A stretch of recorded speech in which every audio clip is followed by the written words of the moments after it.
Je m'appelle Emmanuel, j'ai 32 ans, et je suis debout devant la fête de ma sœur, regardant par la fenêtre mes parents porter fièrement un toast à son avenir sans dette. Le contraste saisissant entre la joie de Maya et mes 320 000 $ de dettes écrasantes pèse comme un rocher sur ma poitrine. Nous sommes tous les deux devenus médecins, diplômés le même mois de la même école prestigieuse. Pourtant, me voilà dehors à regarder à l'intérieur pendant qu'il célèbre, effaçant complètement son fardeau financier. Ce qu'ils ne savent pas, c'est que ce soir, à cette fête, sans dette, tout est sur le point de changer. Avant de vous raconter ce qui s'est passé ensuite, dites-moi d'où vous regardez et cliquez sur le bouton « S'abonner » si vous avez déjà ressenti la piqûre du favoritisme familial. Ayant grandi dans notre maison de la banlieue de Boston, dans la classe moyenne supérieure, ma sœur Maya et moi avons eu ce que la plupart considéraient comme une enfance privilégiée. Notre père, Thomas, travaillait comme administrateur d'hôpital au Massachusetts General, et notre mère, Patricia, était directrice dans l'un des lycées les plus performants de l'État. De l'extérieur, nous étions la famille américaine parfaite. Deux parents qui réussissent, élevant deux enfants brillants dans une maison coloniale de 4 chambres avec un jardin bien entretenu et un golden retriever nommé Cooper. Maya avait 3 ans de moins que moi, avec un charme naturel qui semblait captiver tous ceux qu'elle rencontrait. Même enfant, j'ai remarqué comment la température d'une pièce changeait quand elle entrait. Les adultes souriaient plus largement, leur voix s'adoucissait, et ils faisaient des efforts supplémentaires pour engager la conversation avec elle. Je n'en voulais pas vraiment. C'était ma petite sœur, et je l'aimais profondément.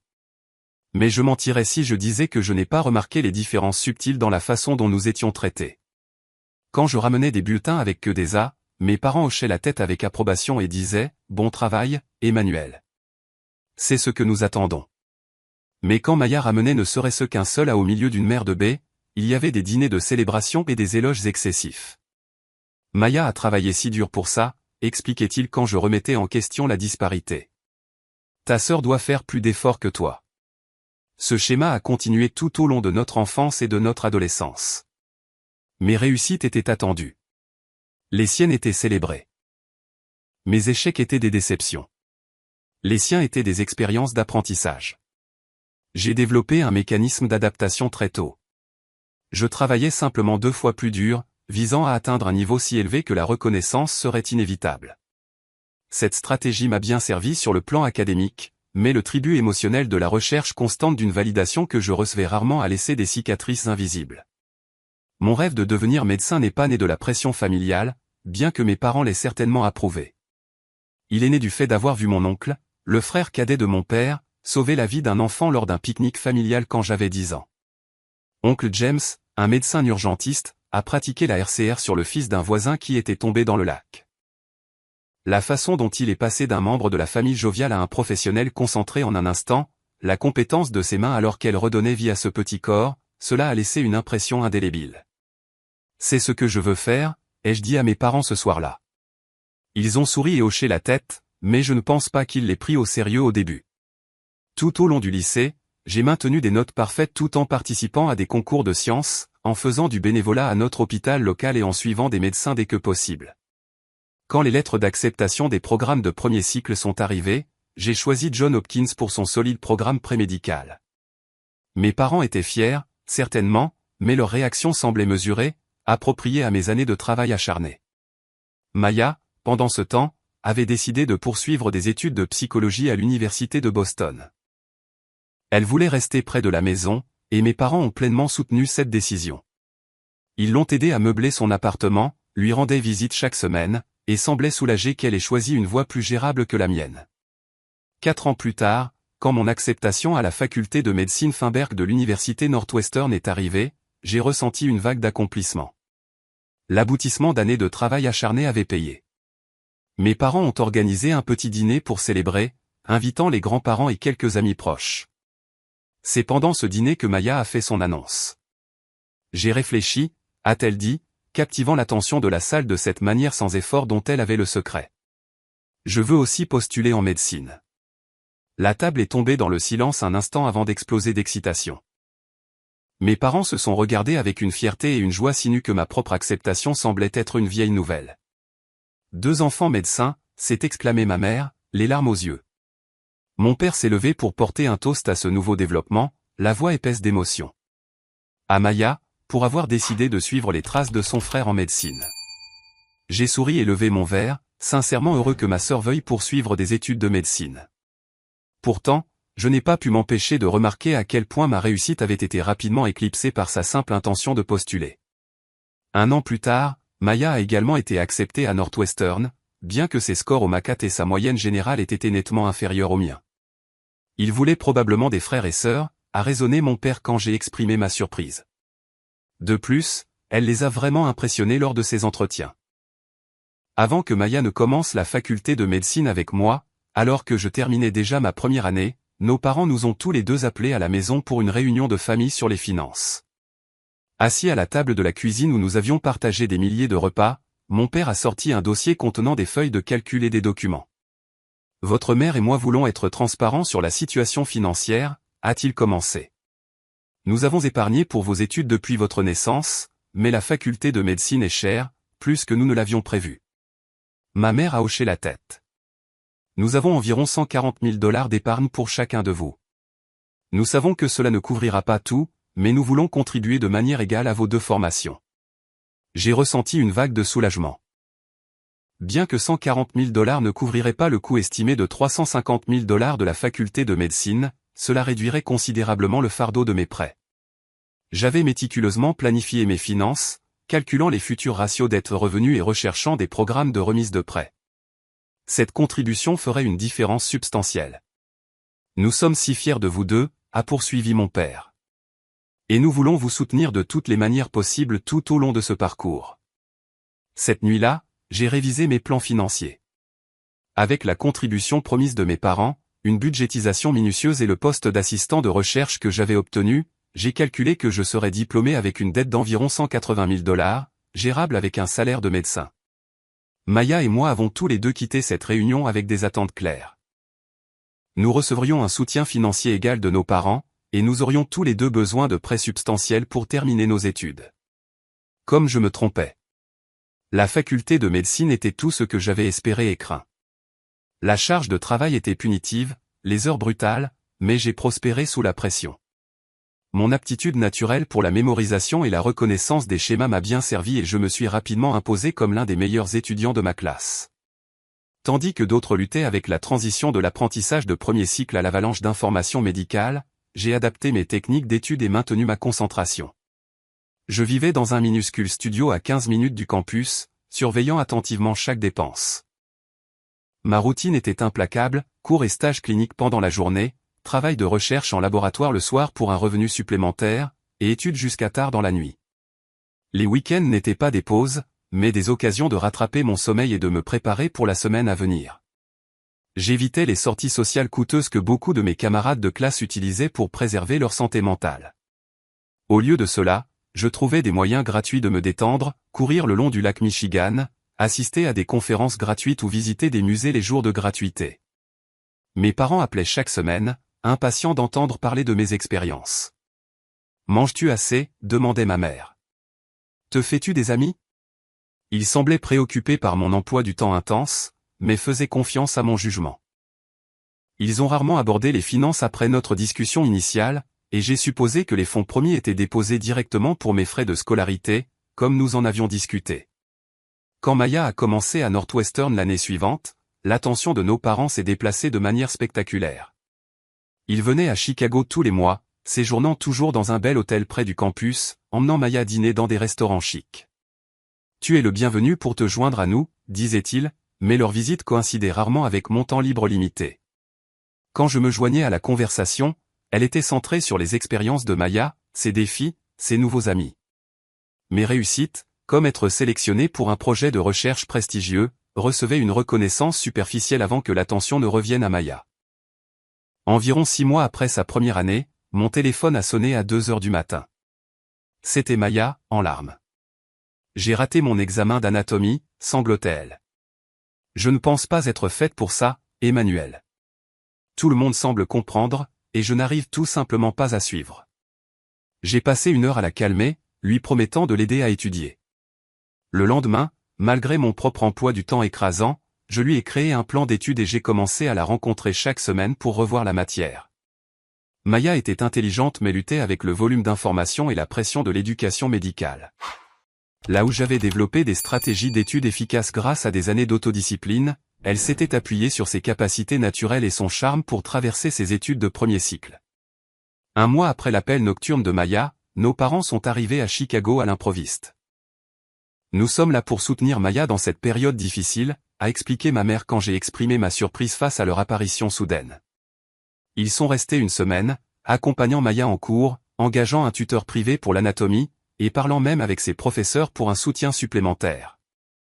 Je ne pouvais m'empêcher de me demander, aurait-il fait la même chose pour moi si j'avais eu des difficultés? Malgré nos séances de tutorat et l'intervention de nos parents, Maya a été mise en probation académique à la fin de sa première année. Cela signifiait qu'elle devrait redoubler plusieurs cours, retardant ainsi sa remise de diplôme d'1 an. Nos parents étaient dévastés mais se sont rapidement mobilisés pour la soutenir davantage. On va t'aider à traverser ça, lui a assuré mon père lors d'un dîner auquel j'ai été invité après coup. J'ai continué à exceller, obtenant mon diplôme dans les 10% supérieurs de ma classe et décrochant un poste de résidence compétitif en médecine d'urgence, réalisant le rêve qui avait commencé en regardant mon oncle ce jour-là au bord du lac. J'ai été choisi comme chef de clinique pendant ma dernière année, un honneur significatif qui reflétait à la fois mes connaissances médicales et mes capacités de leadership.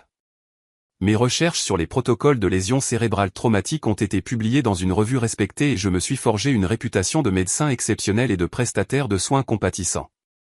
Tout au long de ces années, j'ai continué à contracter des prêts chaque semestre. Mes calculs financiers initiaux s'étaient avérés optimistes, car les frais de scolarité croissants et les dépenses imprévues s'accumulaient.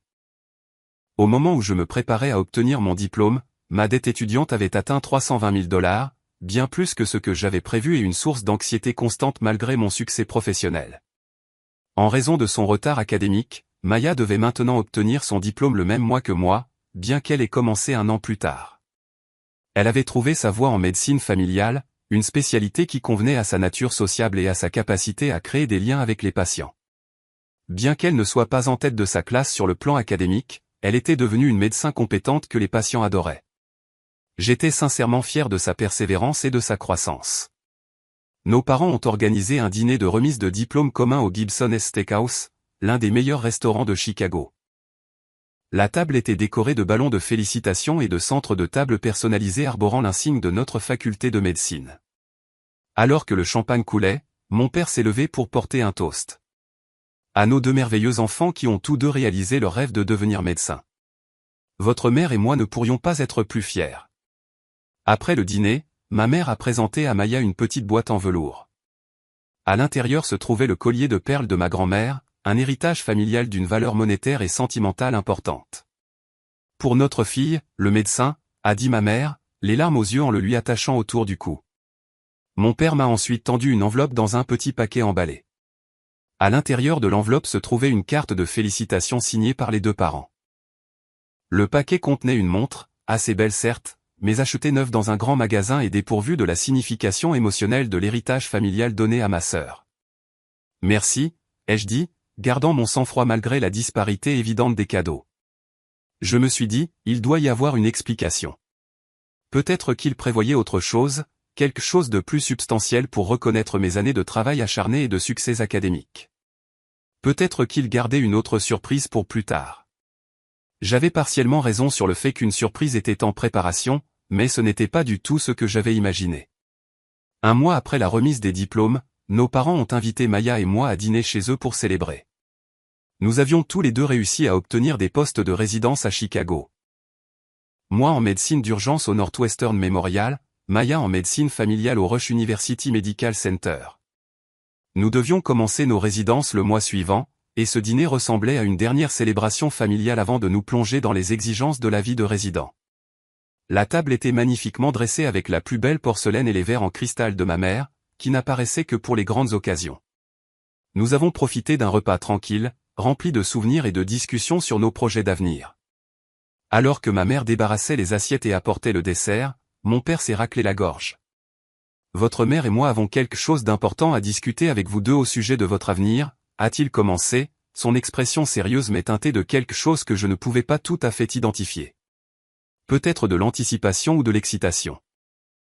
Ma mère est retournée à sa place, prenant la main de mon père alors qu'il continuait.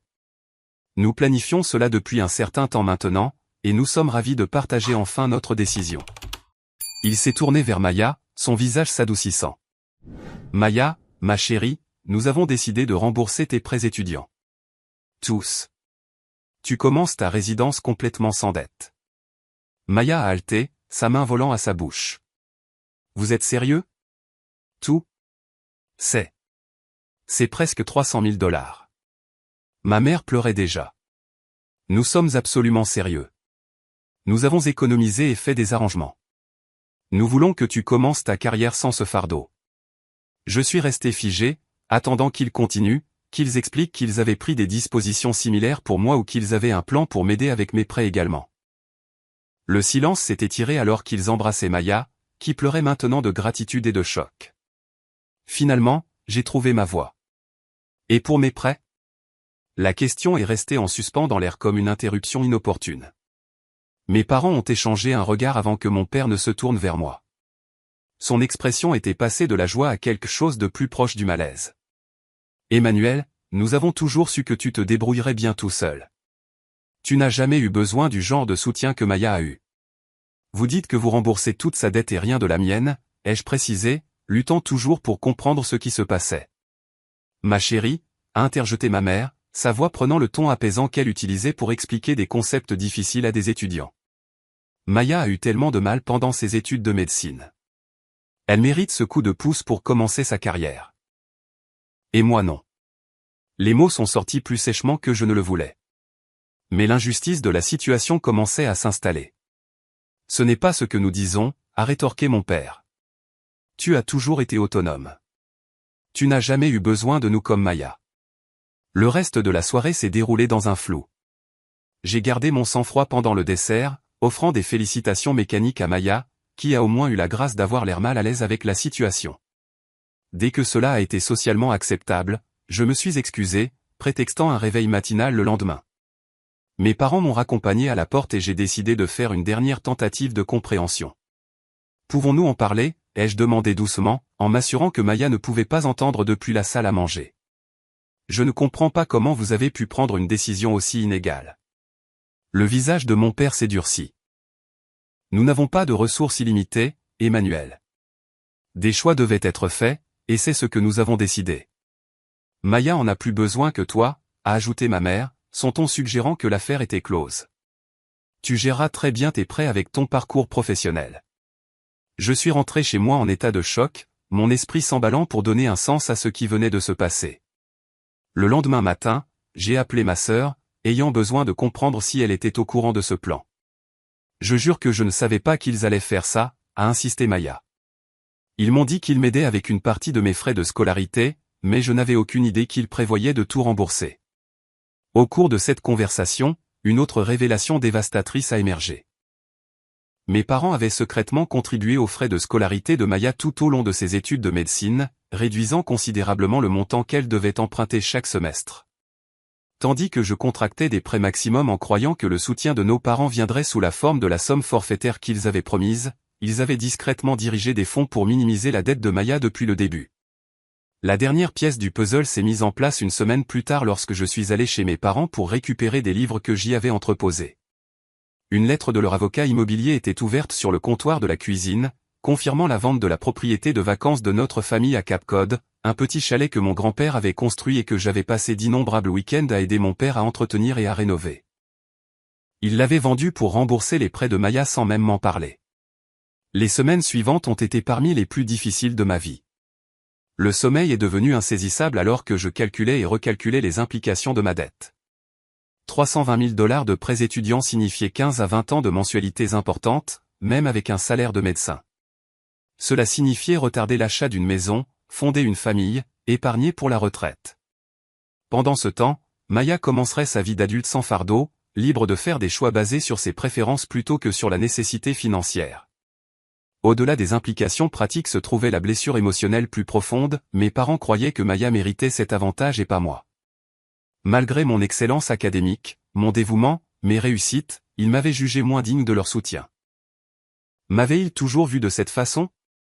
Toute mon enfance avait-elle été colorée par ce déséquilibre fondamental dans la façon dont ils évaluaient leurs enfants? Mon meilleur ami de la faculté de médecine, Jackson, m'a fourni la perspective extérieure dont j'avais désespérément besoin. Autour d'une bière dans son appartement, j'ai raconté toute la situation, luttant toujours pour y donner un sens. C'est dégueulasse, mec, a-t-il dit simplement. Je me fiche de la justification qu'il donne. Traiter ses enfants aussi différemment, c'est mal. Sa validation a libéré quelque chose en moi. Pendant des jours, je m'étais demandé si ma réaction était raisonnable, si j'étais égoïste de me sentir trahi. Entendre quelqu'un d'autre confirmer l'injustice de la situation m'a permis de reconnaître la profondeur de ma douleur et de ma colère. « Qu'est-ce que tu vas faire ?» a demandé Jackson. C'était la question que j'évitais. Que pouvais-je faire? La décision avait été prise, l'argent dépensé. Aucune protestation ne changerait ma réalité financière. Pourtant, quelque chose de fondamental avait changé dans ma compréhension de ma famille, et je ne pouvais pas simplement faire semblant du contraire. Je ne sais pas, ai-je admis. Mais je ne peux pas simplement accepter ça et passer à autre chose comme si de rien n'était. Après 2 semaines à traiter mes émotions avec le soutien de Jackson et plusieurs séances avec un thérapeute que j'avais trouvé à la hâte, j'ai décidé de tenter une conversation d'adulte raisonnable avec mes parents.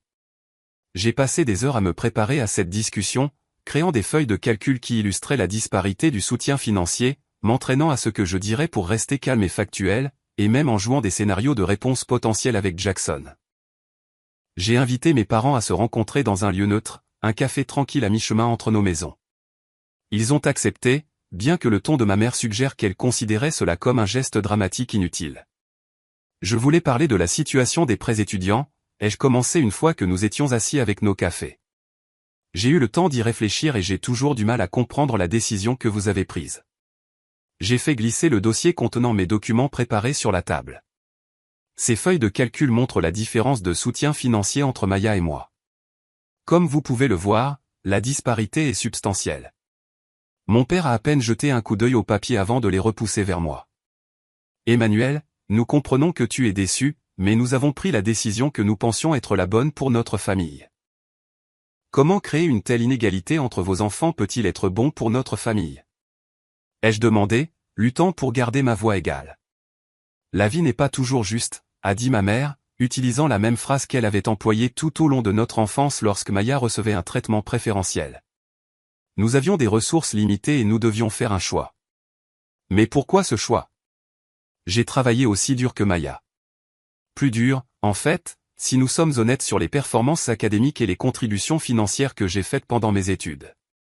C'est exactement ça, a dit mon père en se penchant en avant. Tu as toujours été capable de prendre soin de toi. Maya a besoin de plus de soutien. Donc, je suis puni pour être autonome, pour ne pas avoir assez lutté. Ma mère a soupiré lourdement. Tu es égoïste, Emmanuel. Pourquoi ne peux-tu pas simplement être heureux pour ta sœur? La conversation s'est poursuivie sur ce schéma circulaire pendant près d'1 heure. Mes arguments soigneusement préparés ont été rejetés ou détournés. Mes émotions ont été qualifiées de jalousie mesquine. Mes parents se sont dépeints comme prenant des décisions difficiles mais nécessaires avec des ressources limitées, bien que les feuilles de calcul qu'ils refusaient d'examiner montraient clairement qu'ils avaient dépensé plus du double pour l'éducation de Maya que pour la mienne. J'ai quitté le café en me sentant pire qu'avant. Non seulement mes parents avaient refusé de reconnaître l'injustice de leurs actions, mais ils avaient recadré ma douleur légitime comme un défaut de caractère. J'étais égoïste de m'attendre à un traitement égal. J'étais jaloux de remettre en question leurs décisions. Je faisais une montagne d'une taupinière en n'acceptant pas simplement la disparité de 320 000 $ dans la façon dont ils évaluaient leurs enfants. 2 jours après cette conversation ratée, Maya m'a appelé. Sa voix avait une hésitation inhabituelle. Maman et papa organisent une fête, a-t-elle dit. Une fête sans dette pour moi. Ils invitent toute la famille élargie. Mon estomac s'est serré. Quand est-ce que ça a lieu? Samedi prochain, chez eux. Emmanuel, je leur ai dit que ça me mettait mal à l'aise étant donné la situation de tes prêts, mais ils ont insisté. Ils ont dit que tu serais d'accord. Je n'étais pas d'accord, pas du tout. L'idée de regarder ma famille élargie célébrer le statut sans dette de ma sœur, un privilège accordé par le choix délibéré de nos parents de donner la priorité à son avenir financier sur le mien, me semblait comme du sel sur une plaie ouverte. viendras-tu, a demandé Maya après mon long silence. J'y réfléchirai, ai-je réussi à dire. Après avoir raccroché, j'ai reçu un texto de ma mère avec les détails formels de la célébration de la remise de diplôme sans dette de Maya. Le message se terminait par « Nous attendons de toi que tu sois là pour soutenir ta sœur. La famille passe avant tout. » L'ironie de cette dernière phrase ne m'a pas échappé. Le lendemain, j'ai reçu des appels de 2 tantes et de ma grand-mère, toutes mentionnant la célébration à venir. Il est devenu clair que mes parents avaient présenté cet événement non seulement comme une célébration pour Maya, mais aussi comme une vitrine de leur propre générosité. Les invitations qu'ils avaient envoyées soulignaient comment ils s'étaient sacrifiés pour s'assurer que leur fille puisse commencer sa carrière médicale sans le fardeau de la dette. Aucune mention n'était faite de leur fils, également récemment diplômé de la faculté de médecine, ni de sa dette considérablement plus importante. Mon exclusion du processus de planification était complète. Mes parents ne m'ont pas consulté sur la date, la liste des invités ou tout autre aspect de la célébration. On s'attendait à ce que j'y assiste en tant qu'invité, que je souris et félicite Maya, que je remercie nos parents pour leur générosité envers ma sœur, et que j'ignore l'inégalité flagrante de la situation. À l'approche du jour J, mon ressentiment et mon sentiment d'isolement grandissaient. J'ai commencé à éviter les appels des membres de ma famille, incertain de la façon de répondre à leurs questions bien intentionnées sur ma propre situation de près. Je me suis plongé dans la préparation de ma résidence, passant de longues heures à étudier des protocoles et des procédures pour éviter de m'attarder sur la célébration à venir. Mes séances de thérapie hebdomadaires sont devenues un exutoire crucial. Le docteur Samson, une thérapeute familiale spécialisée dans les relations entre frères et sœurs adultes, m'a aidé à identifier des schémas que j'avais normalisés tout au long de ma vie. Ce que vous décrivez ressemble à une dynamique familiale établie de longue date, a-t-elle observé lors de notre 3e séance. Vos parents semblent vous avoir classé comme celui qui est capable et votre sœur comme celle qui a besoin d'aide très tôt dans votre vie. Ces rôles peuvent devenir des prophéties autoréalisatrices. Mais pourquoi, ai-je demandé. Pourquoi la favoriserait-il constamment? Les dynamiques familiales sont complexes, a-t-elle répondu. Parfois, les parents s'identifient inconsciemment plus fortement à un enfant en raison de similitudes de personnalité. Parfois, ils essaient de compenser des désavantages perçus. Sans leur parler directement, je ne peux pas dire ce qui motive le comportement de vos parents, mais je peux vous aider à décider comment y répondre. À l'approche de la célébration, le docteur Samson a posé une question cruciale. Emmanuel, vous avez 2 choix fondamentaux ici. Vous pouvez continuer à accepter le rôle que votre famille vous a assigné, le fils autonome qui a besoin de moins de soutien et de reconnaissance, ou vous pouvez prendre position pour un traitement égal. Qu'est-ce qui vous semble juste? La question a profondément résonné. Tout au long de ma vie, j'avais accepté le déséquilibre dans ma famille, travaillant plus dur pour moins de reconnaissance, m'attendant à moins de soutien que ma sœur n'en recevait. J'avais intériorisé le message que je méritais en quelque sorte moins, simplement parce que j'étais capable de réussir par moi-même. Maintenant, face à une disparité financière aussi spectaculaire et au rejet complet de mes sentiments par mes parents, j'ai atteint un point de rupture. Je dois prendre position, ai-je dit au docteur Samson. Pas seulement pour l'argent. C'est trop tard pour ça. Mais pour le principe, pour mon amour-propre. Avec ces conseils, j'ai élaboré un plan pour aborder la situation lors de la célébration. Non pas avec une confrontation colérique ou des explosions émotionnelles, mais avec la vérité calme et factuelle. Le moment était venu de briser le silence autour du schéma de traitement inéquitable de longue date de ma famille. Le matin de la célébration, sans dette, de Maya est arrivé avec un temps parfait de début d'été. J'avais décidé d'arriver chez mes parents 1 heure avant les autres invités, soi-disant pour aider aux préparatifs, mais en réalité pour me recentrer dans l'espace avant d'affronter la famille élargie. Mes parents ont semblé surpris de mon arrivée précoce, mais m'ont rapidement mis au travail pour accrocher des décorations dans le jardin. En arrangeant les tables, j'ai remarqué une exposition que ma mère avait créée sur le manteau de la cheminée, des photos documentant le parcours de Maya à travers la faculté de médecine. Sa cérémonie de la blouse blanche, des séances d'études à la bibliothèque, des stages cliniques avec des patients et enfin la remise des diplômes. Parmi la douzaine de photographies, je n'apparaissais que dans une seule, le dîner de remise de diplôme commun chez Gibson S, où je me tenais au bord du cadre pendant que mes parents embrassaient Maya au centre. Maman, où sont mes photos de la faculté de médecine, ai-je demandé, connaissant la réponse mais voulant entendre son explication. Oh, cette exposition concerne spécifiquement le parcours de Maya, a-t-elle répondu sans hésitation. C'est sa célébration, après tout. C'est ça, ai-je dit doucement. Son parcours qui s'est terminé le même jour que le mien. Ma mère n'a pas entendu ce commentaire ou a choisi de l'ignorer, s'empressant d'aller vérifier la livraison du traiteur. Mes parents étant occupés dans la cuisine et le jardin, je me suis retrouvé seul dans le bureau de mon père. Je n'avais pas prévu cela, mais en voyant le classeur où il gardait les documents familiaux importants, j'ai pris une décision impulsive. J'avais besoin de comprendre exactement depuis combien de temps il prévoyait ce traitement disparate. Le meuble n'était pas verrouillé. Mon père avait toujours été organisé, mais pas particulièrement soucieux de la sécurité à la maison. J'ai rapidement localisé le dossier intitulé « Éducation des enfants » et j'ai commencé à examiner le contenu. Ce que j'ai trouvé a confirmé mes pires soupçons et a révélé des informations que je ne connaissais pas.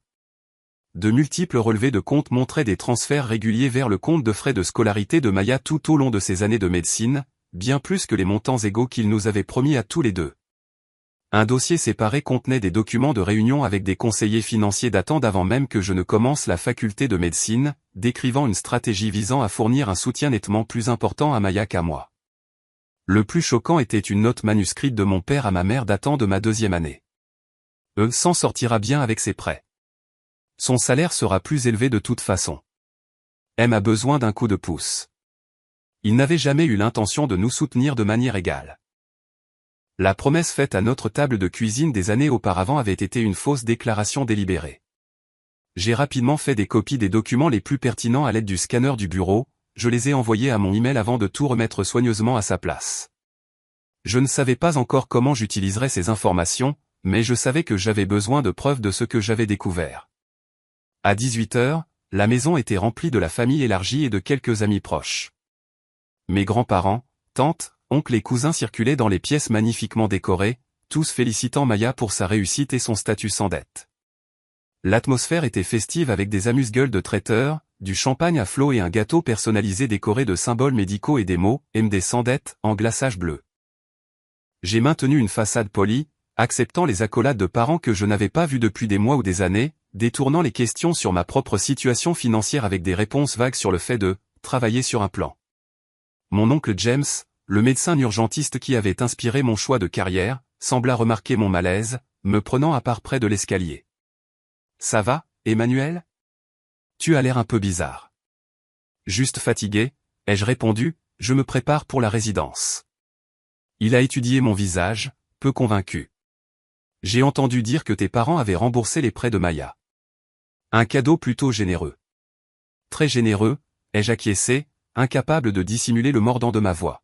« Et les tiens ?» a-t-il demandé directement. La simple question a failli briser mon sang-froid soigneusement entretenu. Apparemment, je suis seul pour ça. L'expression d'oncle James est passée à une véritable surprise.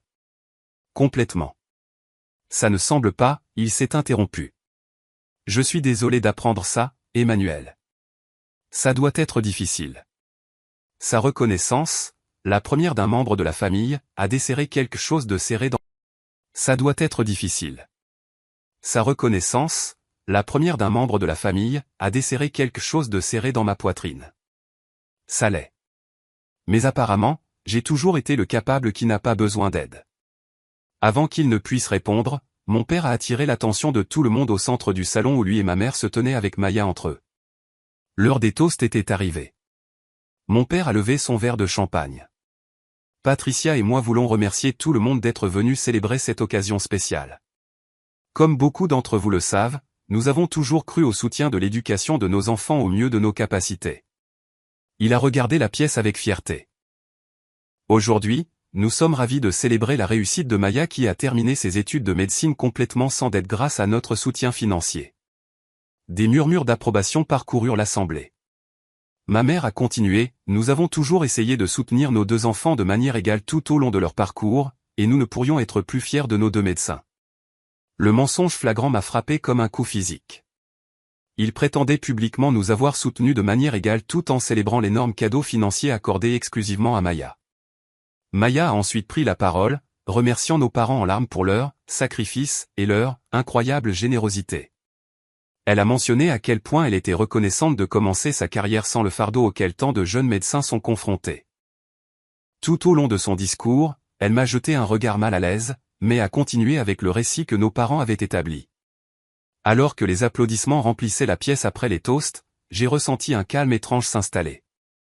La décision avec laquelle je luttais s'est clarifiée à ce moment-là. Je ne pouvais pas laisser cette fiction publique perdurer sans contestation. Pas pour l'argent, ce bateau avait coulé, mais pour la vérité et pour ma propre dignité. Je me suis avancé, faisant teinter doucement mon couteau contre mon verre pour attirer l'attention. La pièce s'est tue, les visages se tournant vers moi avec attente. L'expression de mes parents est passée de la confusion à l'alarme alors que je me déplaçais pour me tenir en face d'eux. J'aimerais aussi dire quelques mots, si cela ne vous dérange pas, ai-je commencé, ma voix stable malgré mon cœur qui battait la chamade. Tout d'abord, félicitations à Maya pour avoir terminé ses études de médecine et obtenu un excellent poste de résidence. C'est vraiment quelque chose à célébrer. J'ai fait une pause, prenant une profonde inspiration avant de continuer. Cependant, je pense qu'il est important que notre famille ait tous les faits sur la situation financière célébrée aujourd'hui. Mon père a fait un demi-pas en avant. Emmanuel, ce n'est pas le moment. En fait, papa, je pense que c'est exactement le moment, puisque vous avez réuni la famille pour célébrer vos décisions financières. Je me suis tourné pour m'adresser au groupe plus large. Ce que beaucoup d'entre vous ne savent peut-être pas, c'est que tandis que nos parents ont entièrement remboursé les prêts étudiants de Maya, d'un montant d'environ 290 000 $, je commence ma résidence avec une dette de 320 000 $. La pièce est tombée dans le silence. Je pouvais voir le choc s'inscrire sur plusieurs visages. Il y a des années, nos parents ont promis de nous soutenir tous les deux de manière égale pendant nos études de médecine. Cette promesse a été rompue. J'ai sorti mon téléphone de ma poche, ouvrant l'email contenant les documents que j'avais scannés plus tôt. J'ai découvert aujourd'hui qu'ils avaient planifié cette disparité depuis des années, me trompant délibérément sur leurs intentions. J'ai levé le téléphone, bien que je n'ai pas eu besoin de montrer les documents. Le fait qu'ils existent suffisait. Je ne partage pas cela pour embarrasser qui que ce soit ou pour diminuer la réussite de Maya. Je le partage parce que je crois que les familles devraient être honnêtes les unes avec les autres et parce que j'ai passé toute ma vie à accepter moins de soutien, moins de reconnaissance et moins de célébration que ma sœur, sous prétexte d'être le capable. Le visage de ma mère était devenu exsangue. Mon père avait l'air furieux. Maya se tenait entre eux, son expression un mélange complexe d'embarras, de culpabilité et de choc. Je ne m'attends pas à ce que cette révélation change quoi que ce soit financièrement, ai-je poursuivi, ma voix se faisant plus forte.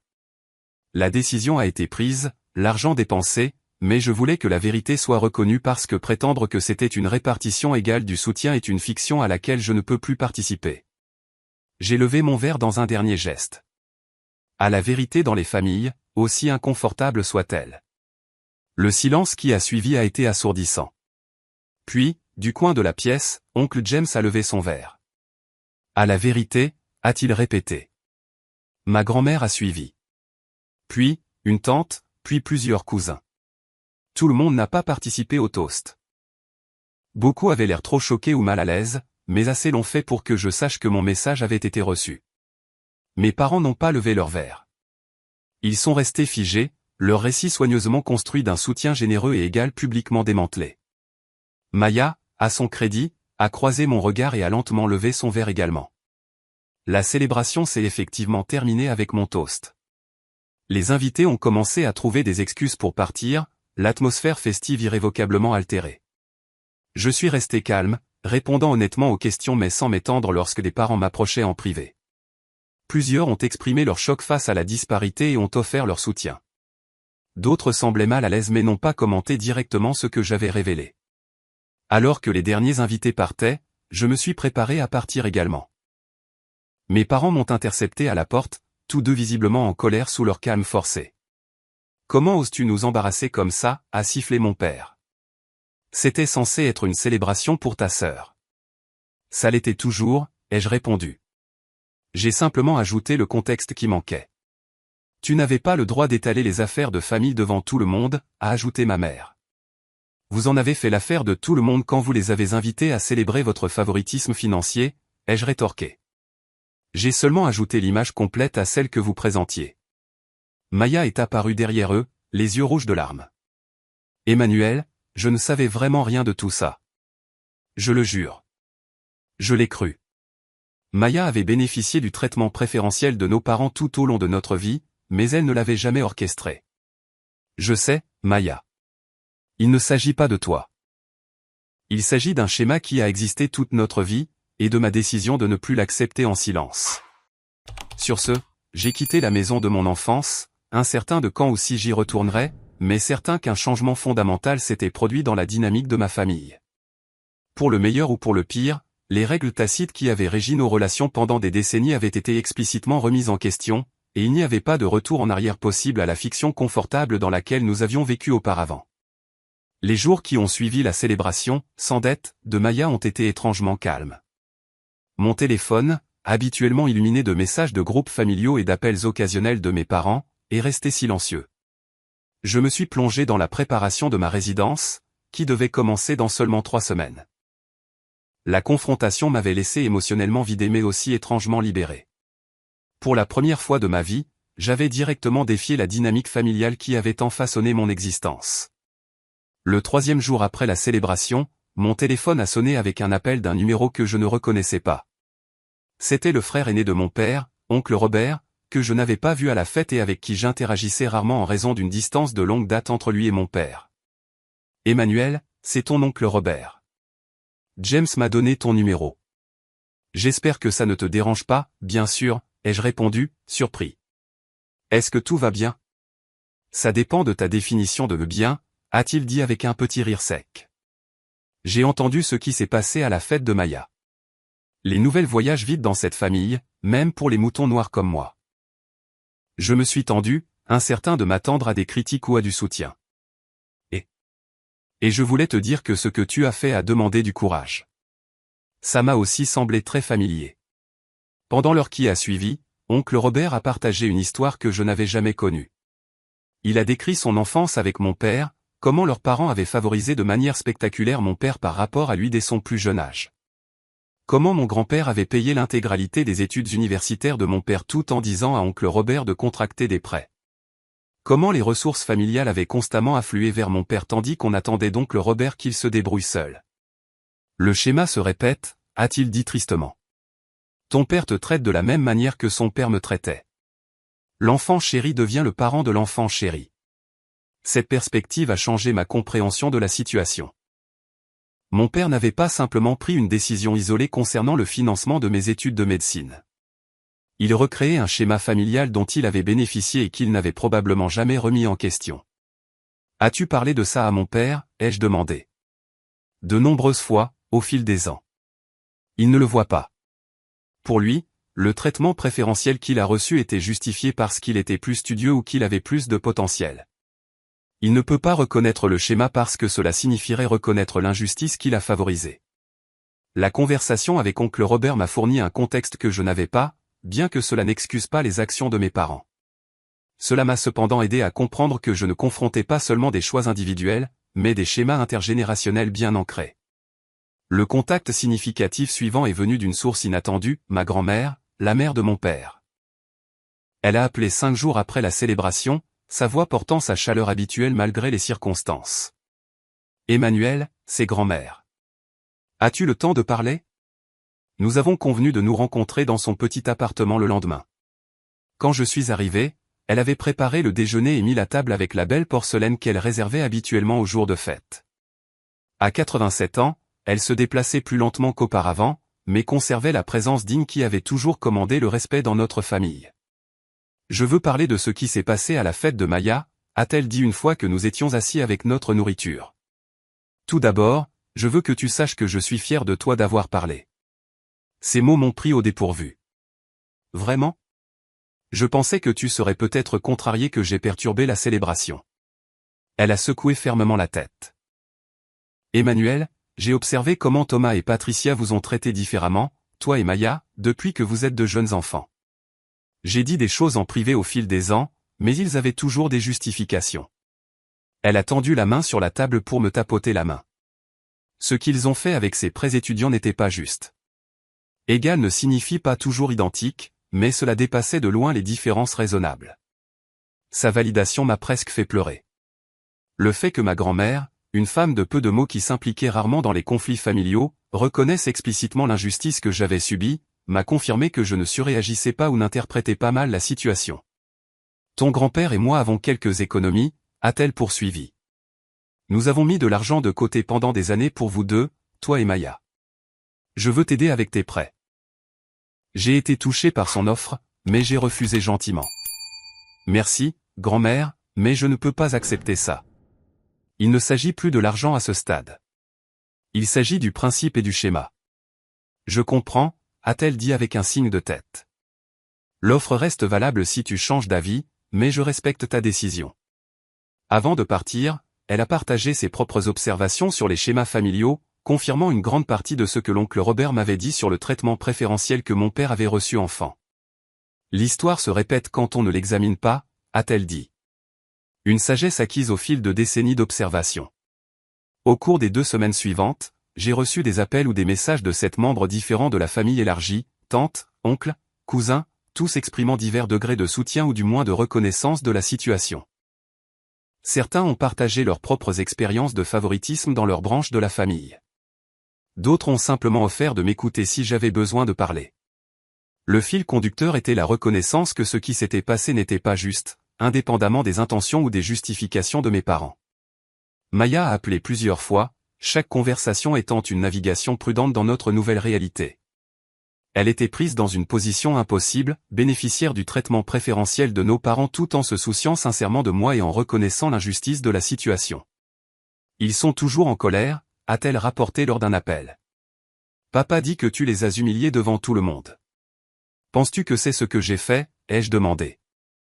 Elle a hésité. Non, je pense que tu as dit la vérité sur quelque chose qu'ils voulaient garder caché. C'est différent de l'humiliation. Et comment te sens-tu à propos de tout ça? J'avais fait attention de ne pas blâmer Maya directement, mais je me demandais comment elle voyait son rôle dans la situation. Honnêtement, je me sens très mal. Je savais qu'il m'aidait plus avec les frais de scolarité qu'il ne t'aidait, mais je n'avais aucune idée de l'ampleur de la chose ni qu'il t'avait promis un soutien égal. Elle fit une pause. Et en y repensant, je peux voir comment ils nous ont toujours traités différemment. Je ne l'ai juste jamais remis en question parce que... Sa voix s'est éteinte. Parce que ça t'avantageait, ai-je terminé doucement. Ouais, a-t-elle admis. Je suis désolé, Emmanuel. Vraiment désolé. Ma relation avec mes parents est entrée dans une période de silence. Ils n'ont fait aucune tentative pour me contacter après la confrontation, et je n'ai fait aucun effort pour les joindre. C'était la plus longue période que nous ayons passée sans communication depuis que j'étais parti à l'université. Mais je savais que nous avions tous besoin de temps pour digérer ce qui s'était passé. À l'approche de la date de début de ma résidence, j'ai pris une décision importante. J'ai accepté un poste au centre médical de l'Université de Californie à San Francisco au lieu de Northwestern. Le poste avait été mon 2e choix au départ, mais après la confrontation avec ma famille, la perspective de créer une certaine distance géographique m'a fortement attiré. UCSF était un excellent programme, et le changement me donnerait l'espace nécessaire pour établir mon identité, séparée des dynamiques familiales qui avaient tant défini ma vie à Chicago. La décision signifiait rompre mon bail, organiser un déménagement à travers le pays à la dernière minute, et naviguer dans les complexités administratives du changement de programme de résidence. C'était stressant et coûteux, mais à chaque pas que je faisais vers la Californie, je ressentais un sentiment croissant de libération. Je ne fuyais pas. Je créais un espace nécessaire à la guérison et à la croissance. À San Francisco, j'ai trouvé un petit mais confortable appartement partagé avec 2 autres résidents en médecine. L'environnement inconnu et l'horaire exigeant de la résidence laissaient peu de temps pour s'attarder sur les drames familiaux. Je me suis fait de nouveaux amis, j'ai établi des relations professionnelles avec des médecins traitants, et j'ai commencé à me forger une réputation basée uniquement sur mes propres mérites, sans l'ombre des attentes ou des comparaisons familiales. J'ai maintenu un contact régulier avec Maya, qui a compris et soutenu ma décision de déménager. Notre relation, libérée de l'influence directe de nos parents, a commencé à évoluer vers quelque chose de plus équilibré et d'authentique. Pour la première fois, nous nous rapportions l'un à l'autre en tant que frères et sœurs adultes avec des vies indépendantes plutôt que comme des concurrents pour l'approbation parentale. La distance a également apporté de la clarté, loin de l'intensité émotionnelle immédiate de la situation. Je pouvais voir plus objectivement comment les schémas familiaux de longue date avaient façonné tous nos comportements. Le favoritisme de mes parents, l'acceptation par Maya du traitement préférentiel, ma surperformance à la recherche de reconnaissance. Aucun de nous n'avait délibérément créé cette dynamique. Pourtant, nous avions tous participé à la maintenir jusqu'à ce que je rompe finalement le schéma avec ma confrontation. Pendant cette période de contact limité avec mes parents, j'ai trouvé un sens inattendu à mon travail. Le service des urgences était exigeant et souvent chaotique, mais j'ai prospéré dans cet environnement. Traiter des patients en crise, des crises cardiaques au traumatisme en passant par les urgences de santé mentale, m'a donné un but immédiat et un sentiment d'impact qui transcendait mes luttes personnelles. En aidant les autres à traverser leurs pires jours, j'ai trouvé la guérison pour mes propres blessures. 6 semaines après le début de ma résidence, j'ai reçu ma première facture de prêt étudiant, un rappel brutal de la réalité financière à laquelle je faisais face. Le paiement mensuel était substantiel, même avec le plan de remboursement prolongé que j'avais choisi. Chaque paiement serait un rappel de 20 ans de la décision de mes parents. Mais j'ai résolu de ne pas laisser l'amertume définir mon avenir. Je paierai ma dette, je construirai ma carrière, et je créerai une vie basée sur des valeurs différentes de celles qui avaient façonné ma famille d'enfance. 3 mois après le début de ma résidence à San Francisco, j'ai reçu un texto inattendu de Maya. J'ai pris quelques jours de congé, je prends l'avion pour SF demain. On peut se voir? J'ai immédiatement accepté, curieux de sa décision soudaine de me rendre visite. Nous nous sommes arrangés pour nous retrouver dans un petit café près du Golden Gate Park. Maya est arrivée, l'air à la fois nerveuse et déterminée, me serrant fort dans ses bras avant que nous ne nous asseyions avec nos cafés. J'ai beaucoup réfléchi, a-t-elle commencé sans préambule, à notre famille, à la façon dont maman et papa nous ont traités différemment toute notre vie, auprès. Elle a pris une profonde inspiration. Je veux m'excuser, Emmanuel, pas seulement pour la situation de la dette, mais pour n'avoir jamais reconnu le schéma auparavant. J'ai bénéficié de leur favoritisme pendant des années et je ne l'ai jamais remis en question. Sa franchise m'a surpris. Ce n'était pas ta responsabilité de corriger leur comportement, Maya. Peut-être pas, mais j'aurais pu le voir et dire quelque chose. J'aurais pu refuser le traitement spécial ou du moins reconnaître ce qui se passait. Elle a croisé mon regard.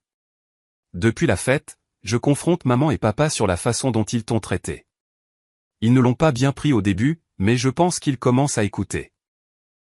J'ai ressenti un mélange complexe d'émotions, de l'appréciation pour les efforts de Maya, du scepticisme quant à la capacité de nos parents à changer, et une vague surprenante de protection envers ma sœur, qui défiait nos parents en mon nom. Ça n'a pas dû être facile, ai-je reconnu. Merci de l'avoir fait. Maya a hoché la tête, puis a fouillé dans son sac et en a sorti une enveloppe. Il y a autre chose. Je veux t'aider avec tes prêts. À l'intérieur de l'enveloppe se trouvait un chèque de $50 000. Maya, je ne peux pas accepter ça. S'il te plaît, Emmanuel. J'ai beaucoup réfléchi à ça. Ce n'est pas juste que je commence ma carrière sans dette alors que tu es accablé de prêts parce que nos parents ont décidé que je méritais plus d'aide. Il s'agit de rendre les choses plus équitables. J'ai doucement repoussé l'enveloppe sur la table. J'apprécie le geste plus que je ne peux le dire, mais ce n'est pas à toi de réparer ça. Tu n'as pas créé cette situation. Mais j'en ai profité, a-t-elle insisté. Ça ne fait pas de toi la coupable. J'ai pris sa main.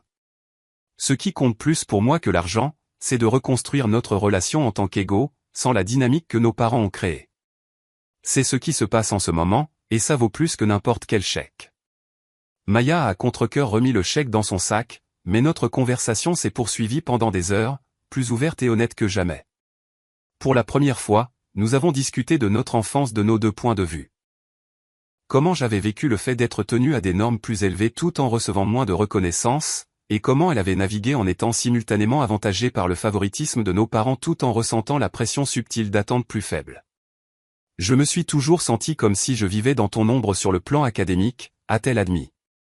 C'est peut-être pour ça que je n'ai jamais remis en question quand ils m'ont donné de l'aide supplémentaire. J'avais l'impression d'en avoir besoin pour rivaliser avec toi. Cette perspective ne m'était pas venue à l'esprit. Alors que je n'avais vu que le traitement préférentiel, Maya avait vécu sa propre relation complexe avec les attentes différentes de nos parents. Le favoritisme qui l'avait avantagé financièrement avait aussi, d'une certaine manière, miné sa confiance en ses propres capacités. À la fin de sa visite de 3 jours, Maya et moi avions établi une nouvelle base pour notre relation d'adulte, une basée sur la compréhension et le respect mutuel plutôt que sur la dynamique compétitive que nos parents avaient favorisée. Elle est retournée à Chicago avec la promesse de rester en contact régulier, indépendamment de l'implication de nos parents. 6 mois après la confrontation à la fête de célébration, j'ai reçu un email de mon père. L'objet était simple, pouvons-nous parler? Le message était bref, me demandant si je serais d'accord pour avoir une conversation téléphonique. Malgré mon appréhension, j'ai accepté. L'appel a commencé maladroitement, avec des banalités sur ma résidence et le temps à San Francisco. Finalement, mon père s'est raclé la gorge. Emmanuel, je veux m'excuser de la façon dont nous avons géré la situation avec tes prêts étudiants et ceux de Maya. Ce n'était pas la reconnaissance complète que j'espérais, mais c'était un début. Merci de le dire. La façon dont tu l'as découvert n'était pas juste, a-t-il poursuivi. Nous aurions dû être francs sur notre décision dès le début. J'ai remarqué qu'il s'excusait pour la méthode plutôt que pour la décision elle-même. Papa, le problème n'était pas seulement la façon dont je l'ai découvert. C'était la décision elle-même et ce qu'elle représentait sur la façon dont toi et maman avez toujours traité Maya et moi différemment. Un long silence a suivi. Je ne pense pas que ce soit juste, a-t-il finalement répondu. Nous vous avons toujours aimés tous les deux de la même manière. L'amour n'est pas le problème, dis-je prudemment. Il s'agit de soutien, de reconnaissance et d'attente. Vous m'avez tenu à des normes plus élevées tout en me donnant moins de soutien et de reconnaissance tout au long de ma vie.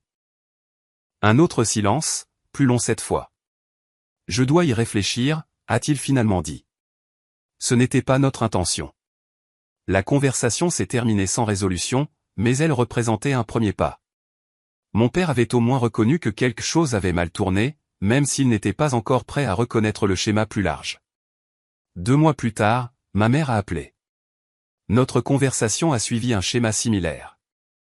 Des excuses initiales axées sur une mauvaise communication plutôt que sur le problème sous-jacent, une résistance à reconnaître le schéma de longue date de traitements différents, mais finalement une volonté d'écouter qui n'était pas présente auparavant. Maya nous a dit que nous devions réfléchir à la façon dont nous t'avons traité différemment, a-t-elle admis. Elle est assez insistante à ce sujet. J'ai souri à l'image de ma sœur plaidant pour l'équité. Elle a raison. Ton père a parlé à son frère, Robert, a ajouté ma mère, me surprenant. Ils ont eu des conversations difficiles sur leur enfance. C'était un progrès inattendu.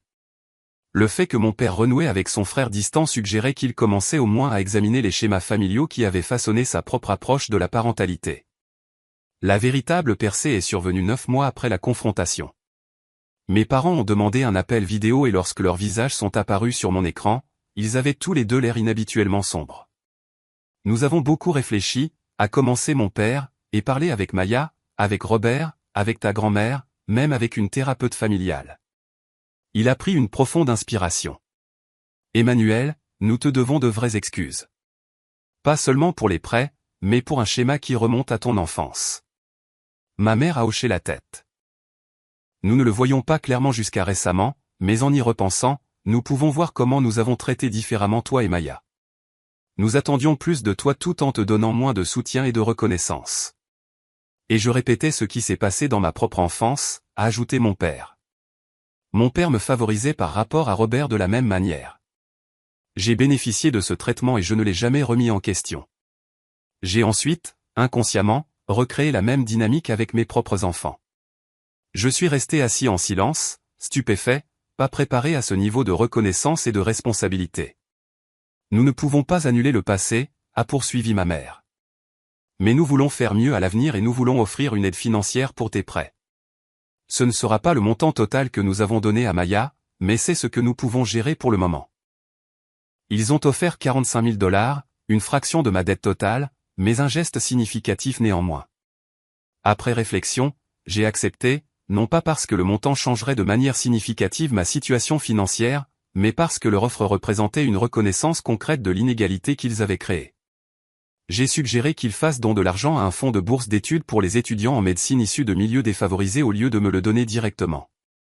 J'ai fait la paix avec mes prêts, ai-je expliqué. Je préférerais voir l'argent aider quelqu'un qui en a vraiment besoin. Ils ont accepté et ensemble, nous avons créé une petite bourse d'études à la faculté de médecine Feinberg de Northwestern pour les étudiants en médecine de première génération ayant des besoins financiers. Le processus de création de cette bourse ensemble est devenu un véhicule de guérison, nous permettant de transformer une dynamique familiale douloureuse en quelque chose qui aiderait les autres.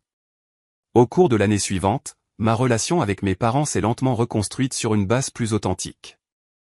Nos conversations sont devenues plus honnêtes, avec moins de performances et de faux semblants des deux côtés. J'ai cessé de chercher leur approbation de la même manière que je l'avais fait tout au long de mon enfance. Et ils ont commencé à me voir plus clairement comme la personne que j'étais réellement plutôt que comme le rôle que j'avais joué dans notre système familial. Mes paiements de prêts ont continué, un rappel mensuel du passé, mais plus une source de ressentiment actif. J'avais créé un plan de remboursement solide qui effacerait ma dette en 15 ans, plutôt si ma carrière progressait comme prévu. La réalité financière était ce qu'elle était. Je me suis concentré sur le fait de ne pas porter le fardeau émotionnel en plus du fardeau financier. 2 ans après avoir déménagé à San Francisco, j'ai créé un programme de mentorat pour les étudiants en médecine confrontés à une dette importante, partageant des stratégies de gestion financière et de bien-être émotionnel. Ce qui avait commencé comme ma lutte personnelle est devenu une plateforme pour aider les autres à surmonter des défis similaires, transformant mon expérience en une ressource qui a bénéficié à ma communauté professionnelle. Maya et moi avons maintenu notre relation renforcée, nous connectant régulièrement par des appels, des textos et des visites. Libérés de la dynamique compétitive que nos parents avaient favorisée, nous avons découvert une véritable amitié basée sur le respect mutuel et des expériences partagées. Elle a poursuivi sa résidence en médecine familiale à Chicago, excellant dans une spécialité parfaitement adaptée à sa nature empathique et à ses compétences interpersonnelles. Ma grand-mère, dont la validation avait tant compté au lendemain de la confrontation, est décédée paisiblement 18 mois après notre déjeuner ensemble. Lors de son service commémoratif, mon père et mon oncle Robert se sont tenus côte à côte, leur relation se guérissant lentement grâce à des conversations difficiles mais nécessaires sur leur enfance commune.